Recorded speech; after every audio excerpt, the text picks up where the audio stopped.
Hi, I'm Elodia Mendes and I work with learning and development at Waltham Forest, and I was the kind of lead from the HR side of things for the mentoring program.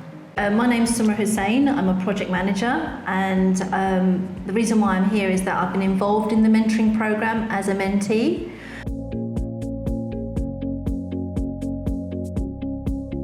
Here at the council, we had studies done on what is known as the ethnicity pay gap and the gender pay gap. And in June 2020, our management board received an update from the ethnicity pay gap, and one of the recommendations was to have a structured mentoring program that would prioritize Black, Asian, and mixed heritage staff, as well as female staff. And the results of the survey were that 68% of Black, Asian, and mixed heritage staff said that they would be interested in being part of this program if it was launched. So, which then went on to become the traditional mentoring program. And we also have what we now call the Upwards Mentoring Program, which is members of our management board are mentored by less experienced members of staff who are from the Black, Asian, and mixed heritage background. My involvement with the Race Equality Network in the scrutiny group, it's obvious that the council was going through a lot of policy changes, looking at the ethnicity pay gap, the gender pay gap. There's also the whole debate globally about racial institutionalised racism, and following the death of George Floyd, there's lots of emotive feelings within the council. All of these synchronise quite nicely with what the council wants to achieve and how the workforce want to improve and see changes.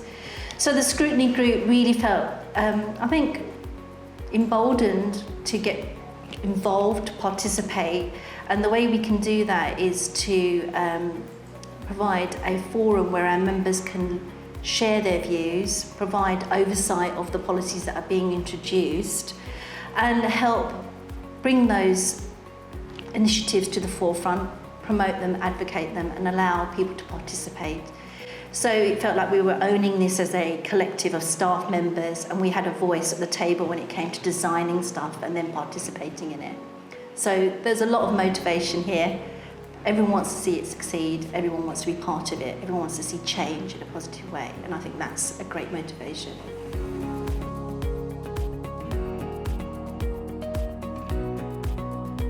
So the first step that we took was build a framework. How would this work in the council, and what would the timeline look like? What were our goals and objectives from this program? And then we obviously went out to tender and aligned with an organization that we felt was best suited. And what was important for us then is to have those really great speakers, those really great facilitators to help us take the program forward, because we were kind of starting off from a completely blank slate, where we didn't have much experience with a structured mentoring program prior to this.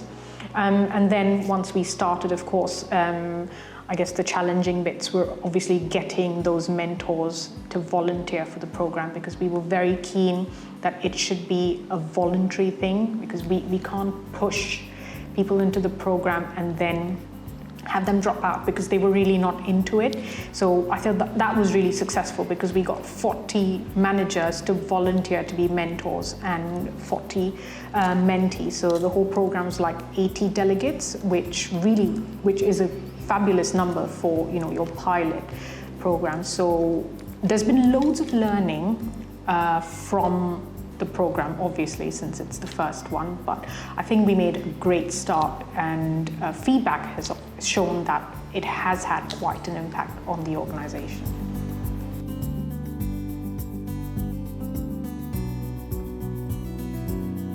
It was very positive, and I guess in Diverse Company were very in touch with us. So we had Prachi, who was constantly in touch with our project manager, Inesh, for the various milestones. I guess we had a bit of a hiccup in the middle with the trainers, but we sorted that immediately with Johanna. The thing that I really found valuable while working with InDiverse company is that you implemented our feedback while we were in the program. So that's a very agile way of working, where it's not like, okay, this is what we have and this is what we're going to run with, but we did the pilot and then there was some feedback, and then we worked that feedback into the next cohort, and that really worked well because then we had a finished product that was kind of finessed because feedback was built into it.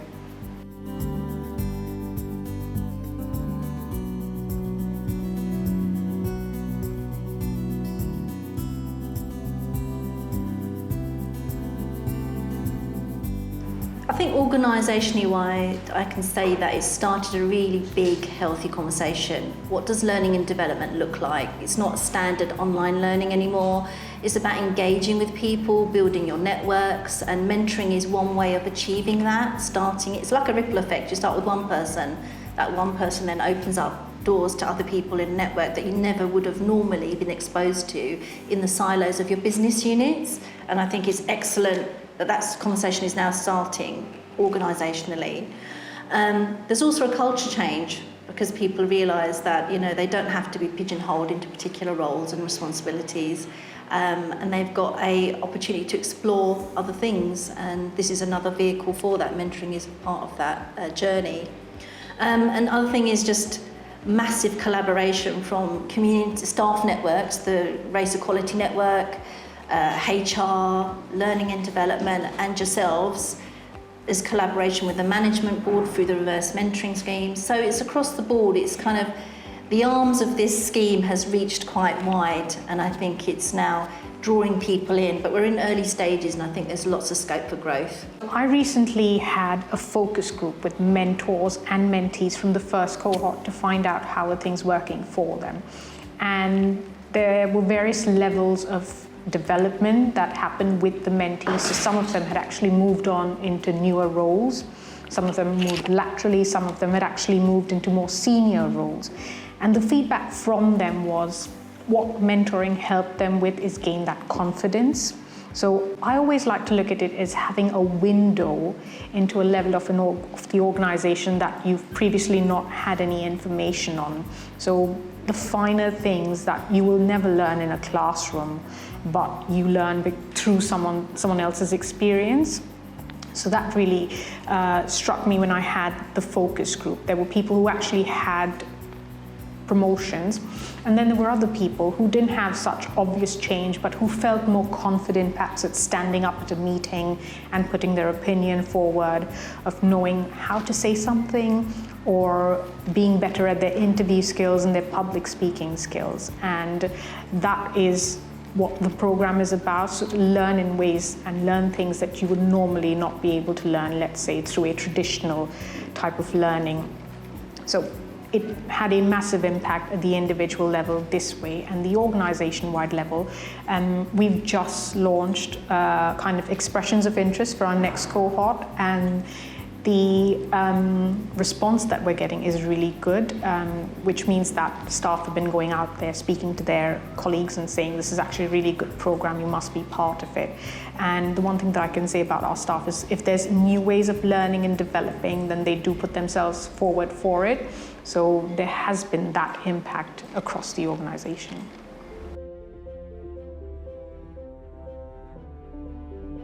For me as a learning and development professional, I've always believed that learning is blended and one size doesn't fit all. So some people learn best through a book, some people learn best sat in front of an e-learning, some people learn through a training, and some people learn by having conversations, sharing stories, learning through experiences. But obviously you don't get to have all those experiences yourself, and mentoring is a great way to learn from someone else's experience.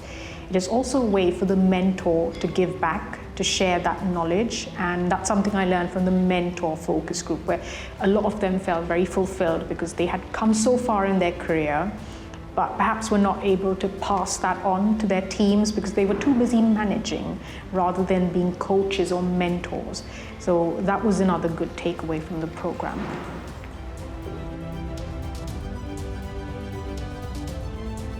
Personally, I'll continue to advocate that everyone should have a growth mindset. pursue curiosity, and the mentoring scheme, whether you're a mentee or a mentor, will allow you to expand those two things. It will build your network. It might not result in a new job straight away, but it will allow you to explore things in the safety of those conversations and then take away and reflect on yourself. So anyone comes to me, I'm willing to share my experience and do it personally through those kind of conversations. From a race equality network perspective and the scrutiny's role, we'll continue to get involved and participate in consulting with the organisation on the policy, the way things are implemented, with a view and an objective to make these schemes a success, to bridge those gaps that have been identified by the ethnicity pay gap, the gender pay gap, and any other gaps that we seem to be identifying more and more, and to do an iterative process so that every time we've done the pilot, the next phase, every phase we do, we improve on it, and that will encourage more people to join the group, the party, and share their experiences, because the more we learn from each other, the better it will be each time we do it.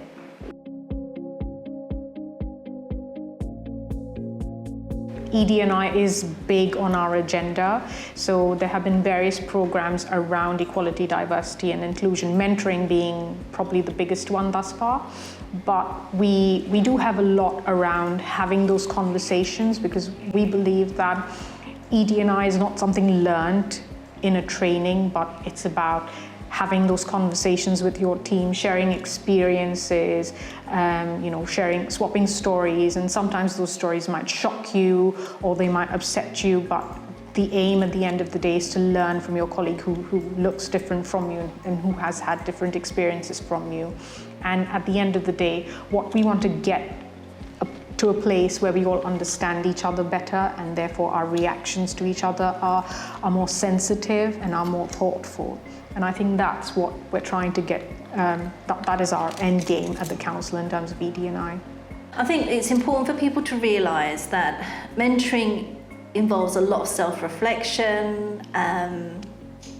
You've got to feel the fear and do it anyway, if you know what I mean. You've got to acknowledge that you're not going to find the answer. It's not like a magic cream where you open the box or the tin and you rub something on it and everything gets better.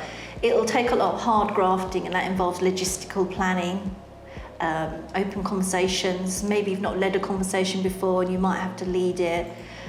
Because it's like a good recipe. If you want to make a fantastic cake, you make sure you get premium ingredients, you make sure you get the oven ready, you make sure you prepped everything, you've done everything correctly. And the same technique is for this recipe for success for a relationship that hopefully will be quite long and fruitful and beneficial for both parties. So it's a two-way street, but it's a slow burning relationship, and you've got to invest that time in it